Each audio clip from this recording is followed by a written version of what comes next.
ফটোশপের text প্যানেলে তোমরা দুই ধরনের টেক্সট লিখতে পারবা। এক ধরনের টেক্সট হচ্ছে লাইভ টেক্সট, আর এক ধরনের টেক্সট হচ্ছে picture text. Live text just উপরের দুইটা যেটা আছে, একটা হচ্ছে ভার্টিক্যালি লেখার জন্য, একটা হচ্ছে হরাইজন্টালি লেখার জন্য, আর নিচেরটা হচ্ছে পিকচার টেক্সট। এটা দিয়ে লিখলে তোমার সাথে সাথে পিকচার ক্রিয়েট হয়ে যাবে। আমি দুই ধরনের লেখাই দেখাচ্ছি। যদি তুমি এটা দিয়ে লেখো, হ্যাঁ, তাহলেও জাস্ট লেখা হবে। আবার যদি তুমি এইটা দিয়ে লেখো, নতুন একটা লেয়ারের পরে লিখবা সব সময় যদি লিখতে হয়।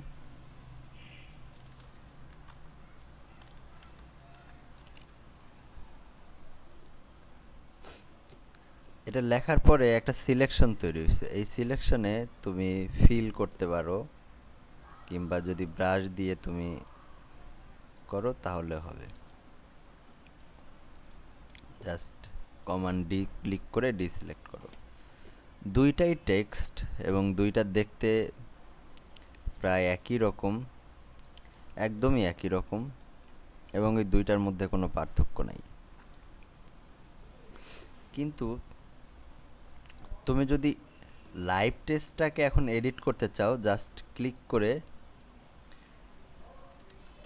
সহজে এডিট করতে পারবে। কিন্তু তুমি যদি পিকচার টেক্সটটাকে এডিট করতে চাও, এইটা জাস্ট এফেক্ট প্যানেলটাকে তোমার শো করবে। এটাকে এভাবে এডিট করা যায় না। লাইভ টেক্সটের সুবিধা হচ্ছে এটা দিয়ে তুমি লিখলে যে কোনো সময় ব্যাপারটা এডিট করতে পারবে। এখানে করে তুমি ফটোশপটা দিয়ে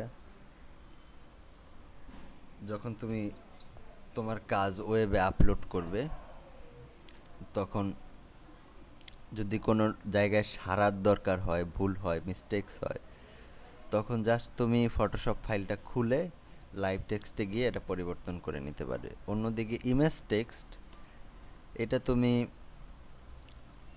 একদম নতুন করে তোমার আরম্ভ করে এটাকে সারতে হবে, প্রথম থেকে লিখে এটা সারতে হবে। অন্যদিকে এইটা আসলে সার্চ ইঞ্জিনের জন্য রিডেবল না, এটা সার্চ ইঞ্জিন একটা পিকচার হিসাবেই দেখে, আর লাইভ টেক্সটটাকে টেক্সট হিসাবেই দেখে। তারপরে এখানে লাইভ টেক্সটটা হচ্ছে একটা ভেক্টর টেক্সট। যদি তুমি এটাকে জুম আউট করো, তারপরে আবার এটাকে যদি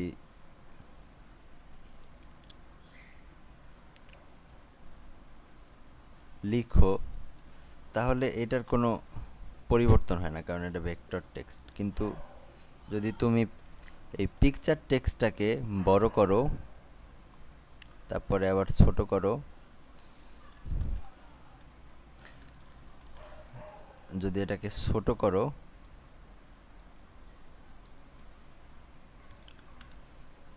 তারপরে আবার বড় করো,